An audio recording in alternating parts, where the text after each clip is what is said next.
الفاتحة إلى حضرة سيدنا مولانا وحبيبنا شفيعنا قرة أعيننا محمد صلى الله عليه وآله وصحبه وسلم. ثم إلى روح جميع آبائي وإخوانه من الأنبياء والمرسلين وآل كل منهم الصحابة وصائر الصالحين. ثم إلى روح سادتنا أبي بكر وعمر وعثمان وعلي سائر أصحاب رسول الله أجمعين. ثم إلى أرواح سيدتنا فاطمة الزهراء وخديجة الكبرى وعائشة الرضا سائر أزواج رسول الله أجمعين. ثم إلى روح سيدنا نفيسة بنت الحسن الأنور. ثم إلى روح الإمام الحسن والإمام الحسين وجميع ذريتهما. ثم إلى روح سيدنا علي زين العابدين سيدنا محمد الباقر سيدنا جعفر الصادق سيدنا علي الورادي وإخوانه الجميع. ثم إلى روح سيدنا المهاجر إلى الله أحمد بن عيسى سيدنا البقي المقدم محمد بن علي بن علوي. ثم إلى روح المقدم الثاني سيدنا عبد الرحمن السقاف محمد بن علوي. ثم إلى روح جميع أهل سلسلة طريقة السادة العلوية وصولهم في الولاية خلفائهم وأهل سلسلتهم. ثم إلى روح الحبيب الإمام القطب عبد الله بن أبي بكر عدروس الحبيب الإمام القطب أبي بكر بن عبد الله العلني. ثم إلى روح الحبيب عمر بن عبد الرحمن الطاشي علي بن عبد البارس أبي عبد الله حداد بن أحمد بن سلح وصولهم في الولاية خلفائهم وأهل سلسلتهم. وخصوصا إلى روح شيخنا سماحة الصدر الإمام الحافظ المسجد عبد الله بن عبد القادر بالفقيه شيخنا الإمام الحافظ عبد القادر بن أحمد بالفقيه. ثم إلى روح الحبيب عبد الله بن سلم بالفقيه أبي عبد الرحمن بن عبد الله بالفقيه. الحبيب محمد بن علي بالفقيه أبي أحمد بن عبد الله بالفقيه بن علي بن عبد الله بالفقيه. ثم إلى الحبابة الشريفة أم هاني الحبابة الشريفة فاطمة وأم الحبابة فاطمة الحبابة عفيفة بنت إسماعيل والحبابة عائشة عرفان الحبابة زهراء بنت أبي بكر السقاف الحبابة فتوم بنت أحمد بن فقيه الحبابة زينة بنت علي الحبابة زينة بنت عبد الله الجفري الهبعاني بن صالح الجفري. ومن عود كل منهم في ترتيبهم وصولهم وفورهم وأهل سلسلتهم وصولهم في الولاية وخلفائهم وأهل سلسلتهم. ثم إلى روح سلطان الأولياء سيد الشيخ عبد القادر الجيلاني سيد أحمد كبير الرفاعي سيد إبراهيم الدسوقي سيد أحمد البدوي. ثم إلى أرواح جميع الأقطاب والأوتاد والأبدان والأنجاب والأفراد والأغواث وأهل الدار وأهل النوبة وغوث الأعظم. ثم إلى كل ولي وولية من مشارق الأرض إلى مغاربها صغيرهم وكبيرهم ذكرهم وأنثى من سم جنهم وصولهم من الولاية وخلفائهم وأهل سلسلتهم. ثم إلى شيخنا السيد نور شيخنا الشيخ أبو بيدة من بجوري من دسوقي من فضالي من بن عربي سيد السنوسي من مشارب من شافعي مالك حنفي حنبلي من غزالي من بن عربي سيدي عبد العزيز الدباغ وجميع علمائي وأولياء أهل السنة والجماعة أجمعين وصولا في الولاية خلفائهم وأهل سلسلتهم. ثم إلى روح أولياء هذه البلدة خصوصا حبيب الإمام القدر حسين بن أبي بكر عدروس بن عبد الله بن سلام عطاس. ثم إلى روح الحبيب محمد عبد الرحمن السقاف والحبيب محمد بن طارق حجاج بن أحمد بن عبد الله من طالب العطاس بن سالم بن حامد بن حسين بن حبيب بن الشيخ أبو بكر بن سالم وأخي سيدنا علي بن سالم.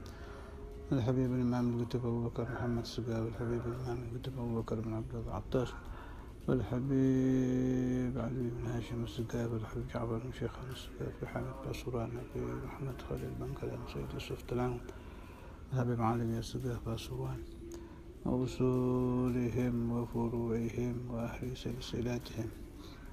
ثم إلى روح سلطان الأولياء مولانا الشريف ولاية الله مولانا ملك إبراهيم مولانا قيل مولانا رحمة الله عبد مولانا بورنا مولانا درجات مولانا كريجوكو مولانا مريم مولانا قدوس مولانا رغم بدر مولانا جمال الكبرى مولانا إبراهيم السمرقندي مولانا إسحاق مولانا مغربي مولانا شيخ سباكر سيدة فاطمة بنت ميمون وجميع متقدمين وخلفائهم جميعا وصولا في الولاية خلفائهم وأهل سلسلتهم بنية الفتوح والملوك والرسول صلى الله عليه وسلم الروح توبة النصوح نوى تتعلم وتعليم وتذكر وتذكر نفع وانتفاع لفعل الاستفادة والحث على التمسك بكتاب الله وسنة رسوله صلى الله عليه وسلم والدعاء لهم بالله الخير والمرضات والصلاح العاقبة بنية الصلاة القلوب والقلب والصلاة كل مطالب يسر محمد صلى الله عليه وسلم وقفت آله لطيب أصحابه ذوي الملك ثم إلى رحمتنا بما خاصة من بك وبيك خصوصا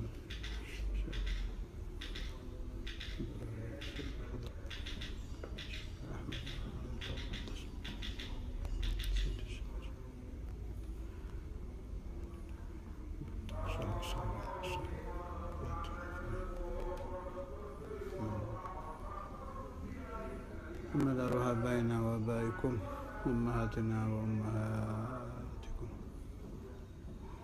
غفر الله لهم ولنا مغفرة تامة. هذا النية كل نية صالحة إلى حضرة النبي محمد صلى الله عليه وسلم. الفاتحة.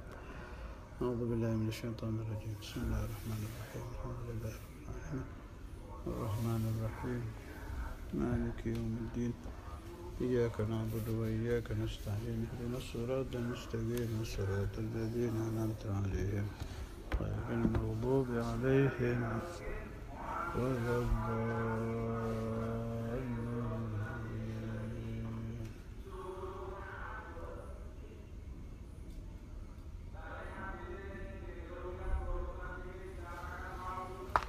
بسم الله الرحمن الرحيم. الحمد لله رب العالمين. اللهم صل على سيدنا محمد الفاتح لما أغلق والخاتم لما سبق ناصر الحق بالحق والهادي إلى صراطك المستقيم وعلى آله حق قدره ومقداره العظيم. أما بعد. أعوذ بالله من الشيطان الرجيم. بسم الله الرحمن الرحيم. وإذ قلنا للملائكة اسجدوا لآدم فسجدوا إلا إبليس أبى استكبر وكان من الكافرين. Masih masalah kibir.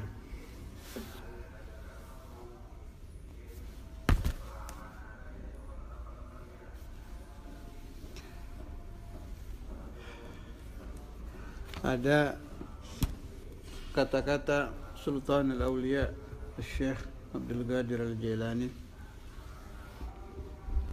yang saya baca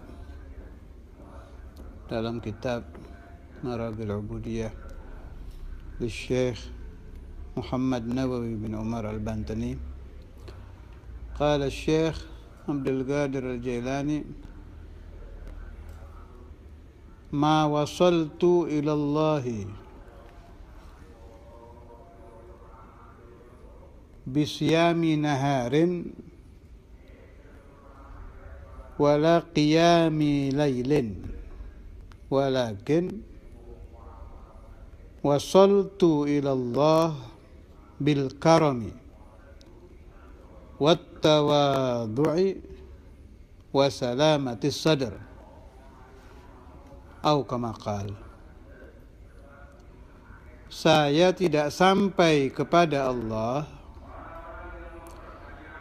supaya dipaham kalimat wasoltu. Kalau saya berkata wasoltu ilal baiti, saya sampai di rumah, artinya badan saya, kaki saya melangkah masuk ke dalam rumah itu. Itu dikatakan wasaltu ilal baiti. Kalau saya berkata wasaltu ilal jannah, saya sampai ke dalam surga, artinya badan saya, kaki saya melangkah masuk ke dalam surga. Kalau saya berkata wasaltu ilan nar, saya sampai ke api neraka, artinya badan saya masuk ke dalam ruangan neraka dan saya berada di dalamnya. Itu arti usul ke tempat-tempat, baik tempat di dunia, tempat di akhirat, surga atau neraka. Tapi tolong difaham, kalau kata-kata wasaltu ilallah saya sampai kepada Allah, saya wusul ilallah, saya menjadi wasil. Maknanya adalah saya sampai ke derajat ma'rifat kepada Allah melalui ilmul yaqin, ainul yaqin, haqqul yaqin. Selain tiga ini mustahil. Saya ulangi, kalau saya berkata bahwa saya sampai kepada Allah, maknanya saya ma'rifat kepada Allah, saya mengenal Allah sampai kepada derajat ilmul yaqin, ainul yaqin, haqqul yaqin. Tiga martabat ini seingat saya di dalam majelis-majelis yang lampau sudah pernah saya bahas dengan jelas dan gamblang. Jangan sampai disangka bahwa sampai kepada Allah adalah jasad kita. Jasadan bijasadin, jasadan bikhalqin, mustahil. Sebab Allah Ta'ala laisa kamithlihi syai'un. Allah mukhalafah lil hawadith. Surga termasuk hawadith, yakni makhluk. Neraka termasuk hawadith, yakni makhluk. Rumah termasuk hawadith, yakni makhluk. Maka yang sampai kepada Allah adalah ruh kita, pemahaman kita, ilmu kita. Pemahaman dan ilmu bertempat di ruh, bukan di jasad. Saya ulangi, ma'rifat kepada Allah berarti yang arif adalah si akal, atau boleh dibahasakan si ruh. Wasil yang sampai kepada Allah adalah si ruh. Boleh juga Anda sebut si akal, tidak apa-apa. Tetapi pemahamannya hanya sampai kepada ma'rifat kepada ilmul yaqin wa ainul yaqin wa haqqul yaqin. Kembali kepada na'am, kalau di akhirah ini pembahasan saya berlaku arif billah wasil ilallah fid dunya, di alam dunia. Na'am, nanti di alam akhirah setelah kita meninggal ada wusul kemakrifatan yang lebih dari tiga itu. Di atas ilmul yaqin, ainul yaqin, dan haqqul yaqin. Apa itu? An-nazar ila wajhillahil karim. Dibuka hijab, melihat zat Allah Subhanahu wa ta'ala yang laisa kamitslihi syai'un, yang mukhalafah kepada makhluknya. Bagaimana? Tidak bisa bagaimana. Ada terkandung hikmah yang sangat luar biasa di sini. Semakin orang mempelajari ma'rifat kepada Allah, semakin dalam dia berusaha memahami, ujungnya kata ulama tahayyur, bingung dia seperti apa Allah itu. Sedangkan Allah tidak bisa seperti, tidak bisa kaya siapa, seperti siapa. Sehingga semakin tinggi ma'rifat orang kepada Allah, semakin tinggi wusul orang kepada Allah, akan muncul asyauq, rindu. Ketika orang tadi mengerti bahwa satu-satunya jalan untuk melihat Allah adalah kematian, fasara menjadi al-wasil tadi ishtaqul mauta, merindukan kematian, sebab kematian tadi menjadi sirat, jembatan menuju tempat mudah-mudahan al-jannah, Allahumma ja'alna minhum, di mana di situ kita bisa melihat yang kita harap-harapkan, yang kita kasihi dari lubuk hati kita yang terdalam, yaitu Allah Subhanahu wa ta'ala. Kembali kepada kalam Sayyidina Al-Jailani. Saya tidak sampai kepada Allah Subhanahu wa ta'ala karena banyak tahajud di waktu malam, juga bukan karena banyak puasa di waktu siang. Tetapi kata beliau, wasaltu ilallah, saya sampai kepada Allah, satu, bil karam, dengan sifat dermawan, tidak ada kikir di dalam hati Syekh Abdul Qadir Al-Jailani. Wat tawadhu, ini yang ada hubungan dengan yang kita bahas. Tidak ada kibir di dalam hati beliau. Selalu merasa makhluk yang paling hina. Wa salamatis sadr, dan hati yang bersih.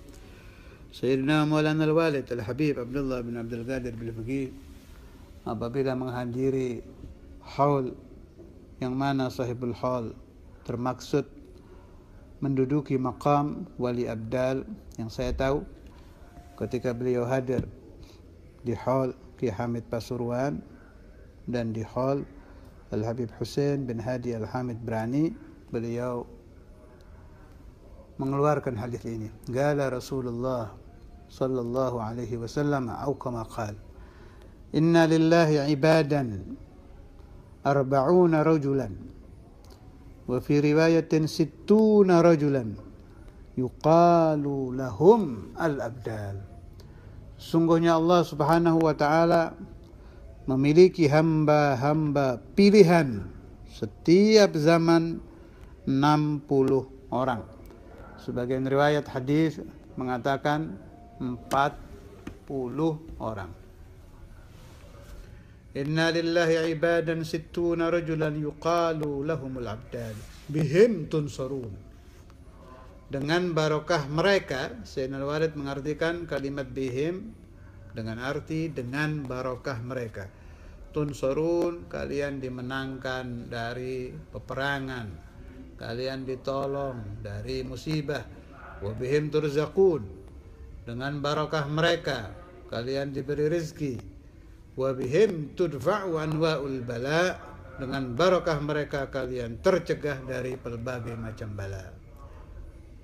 Laisu bil mutamatti'in wala bil mu'jabin wala bil mutakabbirin. Hati mereka bersih daripada ujub dan bersih daripada sifat takabbur, dari sifat sombong. Lam yanalu ma nalu bi kathrati salatin wala sadaqah. Mereka tidak memperoleh yang mereka peroleh karena banyak sedekah, karena banyak salat, walakin bisakhawatil anfusi wa salamatis sudur, tetapi karena hati mereka bersih dari seluruh penyakit hati dan jiwa mereka dipenuhi sifat kedermawanan. Hadis ini mirip dengan ucapan Sultan Al-Awliya Sayyiduna Syekh Abdul Qadir Al-Jailani tadi. Al-Habib Hussein bin Hadi Al-Hamid radhiyallahu ta'ala anhu, wa huwa ahadu masyayikhi Sayyidina Al-Walid, beliau salah satu guru dari yang mulia Ayahanda Al-Habib Abdullah bin Abdul Qadir Bil-Faqih. Di antara asbab beliau mendapat maqam sampai menjadi wali abdal, beliau mempunyai kesukaan keliling di pasar. Karena beliau ahlul kasyaf, kalau beliau melihat ada seorang pedagang ikan yang ikannya tidak laku dijual, beliau beli semua. Dibeli semua ikan yang tidak laku itu, dibawa pulang, dibagi-bagikan. Dan ini tidak satu kali, berkali-kali. Betul-betul jiwa beliau bersih dari sifat kikir dan tidak mau melihat orang lain terlibat kesusahan. Di sini ada juga riwayat yang semoga dengan riwayat-riwayat yang kita baca ini membangkitkan semangat di dalam jiwa kita untuk membersihkan hati kita dari sifat takabbur. Sebab takabbur satu sifat yang na'udzubillah thumma na'udzubillah, pendapat saya hanya bisa dibersihkan dengan mahdhu fadlillah dan mahdhu karamillah, semata-mata karena kedermawanan Tuhan. Sebab saya berpikir Allahu Akbar thumma Allahu Akbar, begitu lama iblis arif billah, ma'rifat kepada Allah, begitu lama khidmah kepada Allah, begitu lama hidup di surga, begitu lama menjadi makhluk yang paling banyak ibadahnya, terusir hanya karena takabbur satu kali. Yang saya pikir selama itu si iblis beribadah ternyata tidak mampu lamanya ibadah dan lamanya khidmah kepada Allah ini mencegah dia daripada masuknya takabur. Tolong dipahami. Kalau orang sholat kemudian khusyuk sholatnya, dia akan tercegah dari berbuat dosa. Ada orang sholat 5 waktu saja, khusyuk sholatnya, dibenarkan oleh Allah Ta'ala. Inna salata tanha anil fahsyai wal munkar. Sedangkan si musolli ini, si pelaku sholat ini tidak melihat Allah, tidak berada di surga, tidak menjadi makhluk yang terbanyak ibadahnya, tidak dan tidak, banyak tidak-tidaknya. Tetapi muncul tanha anil fahsyai wal munkar. Lompatkan pikiran Anda, iblis seperti apa ibadahnya? Jelas melebihi kita yang melakukan sholat dengan modal seperti sekarang ini. Tapi lamanya ibadahnya, lamanya ma'rifatnya, lamanya khidmahnya kepada Allah tidak dapat mencegah masuknya takabur dalam peristiwa yang hanya satu kali. Karena itu saya punya paham, siapa yang ingin dijaga Allah dari sifat takabur, falyabki ana al-laili wan nahar wal yatadarra ila Allah, supaya dia memohon siang malam dengan tangisan batin kepada Tuhan agar Allah Subhanahu wa taala mencegah kita daripada dimasuki sifat takabur. Karena tidak ada yang bisa mencegah kecuali mahdhu fadlillah azza wa jalla wa mahdhu karamillah azza wa jalla. Kita baca Fawaid al-Mukhtarah halaman 409. Ucapan Sayyid at-Tabi'in Al-Imam Al-Hasan Al-Basri. Beliau pimpinan kaum tabi'in radhiyallahu anhu, wa nafa'ani wal ahbab iyyakum bi asrarihi wa mahabbatihi bid darain amin. Apa kata beliau? Man kanat dhunubuhu fi syahwatihi fa arju lahu taubah. Kalau ada orang terlibat dosa-dosa di dalam mengikuti syahwatnya, entah ke makanan, entah ke wanita, entah ke tahta, entah ke jabatan, entah kemana saja, asalkan berasal dari syahwat, fa'arju lahu taubah. Saya masih berharap dia dapat bertaubah. Wa man kanat dhunubuhu fil kibr. Tetapi orang yang dosa-dosanya berurusan dengan sifat sombong, dengan sifat takabbur, fala turja lahu taubah, maka tidak bisa diharapkan baginya taubah. Al-Imam Al-Hasan Al-Basri, beliau mengerti bahwa ucapan beliau akan dimintai dalil oleh orang yang membaca ucapan beliau atau mendengar ucapan beliau. Beliau lanjutkan, dalilu dzalika Adamu alaihi salam wa iblis. Dalil benarnya ucapan Hasan Al-Basri adalah peristiwa Nabi Adam dengan iblis. Saya kira peristiwa yang berasal riwayatnya dari Al-Quranul Karim tidak mungkin bisa ditolak. Ada lagi yang ingin saya nukil dalam masalah kebersihan hati dan dhammut takabbur, tercelanya sifat takabbur, Lawaqihul Anwar Al-Qudsiyah fi Bayan Al-Uhud Al-Muhammadiyah li Syekh Abdul Wahhab Asy-Sya'rani halaman 318. وقد قال أبو يزيد البسطامي رضي الله عنه. ومن هو أبو يزيد? Siapa itu Abu Yazid Al-Bustami? beliau adalah salah satu anggota Kutub 3 yang sering saya nukil. Al-Aqtabu thalathatun, Qutbul Ulum, Abu Hamid Al-Ghazali, Qutbul Maqamat, Abdul Qadir Al-Jailani, wa Qutbul Ahwal, Abu Yazid Al-Bustami radhiyallahu anhu. Ya Rabbi, wahai Tuhanku. Ini ketika beliau munajat kepada Allah Ta'ala dan beliau mendapat jawaban dari Allah jelas melalui malakul ilham. Ya Rabbi, wahai Tuhanku, bima yataqarrabu ilaikal mutaqarribun.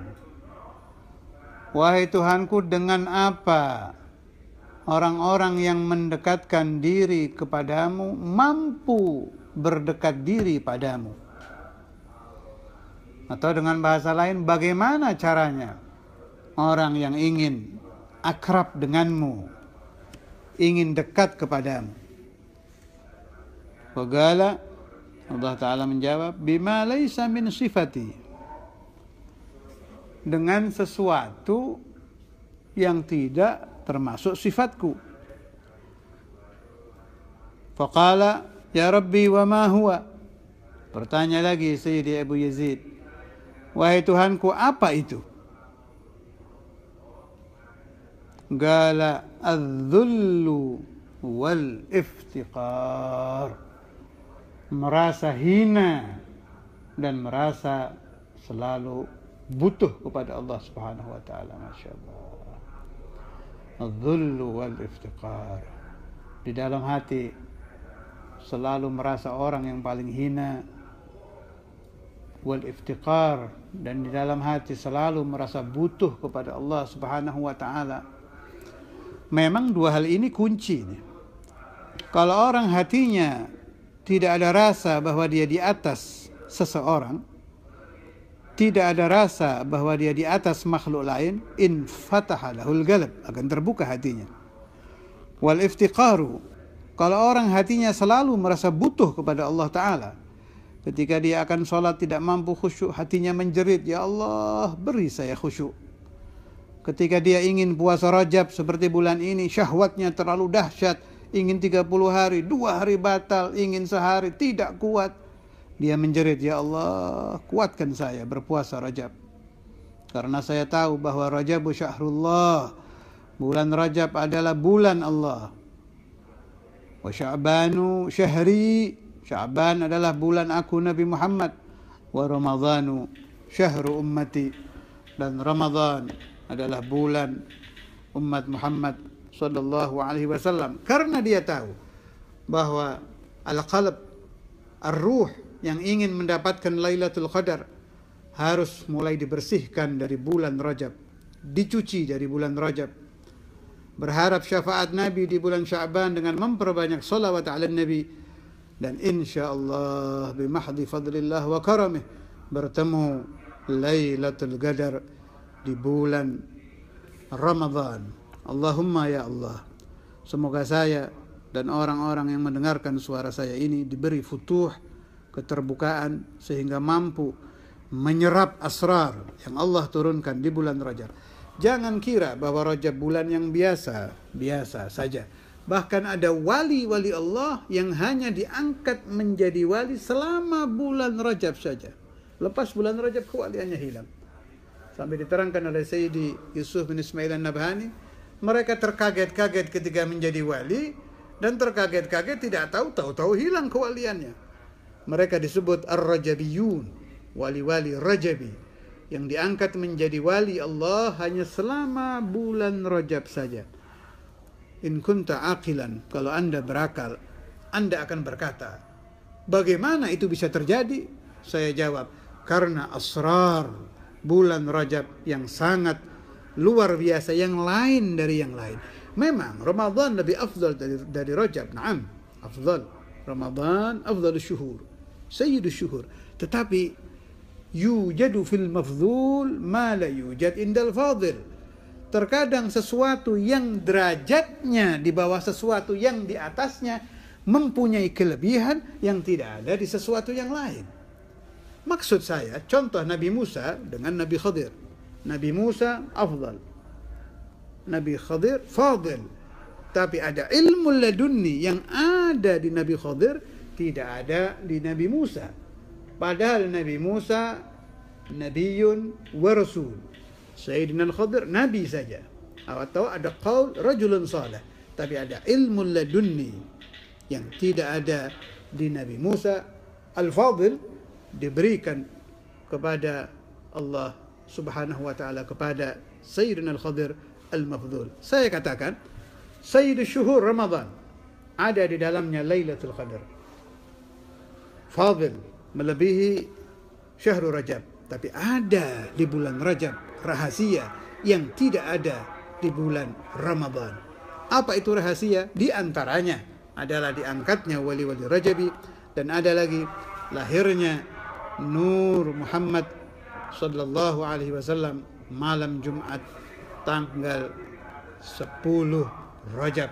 Allah Ta'ala memilih Nur Muhammad dilahirkan, bukan jasadun Nabi Muhammad, Nur Muhammad Tuhan pilih dilahirkan di bulan Rajab. Rabbana ighfir lana wa tahhir qulubana waj'alna min ahibbaik wa minal mutaqarribina ilaika bimahdhi fadlika wa judik warzuqna al-ikhlas was-safa wat-tawadhu wa jami' al-awsaf yang engkau cintai ya Allah bijahin Nabi Muhammad wa ila hadratin Nabi. Al-Fatihah.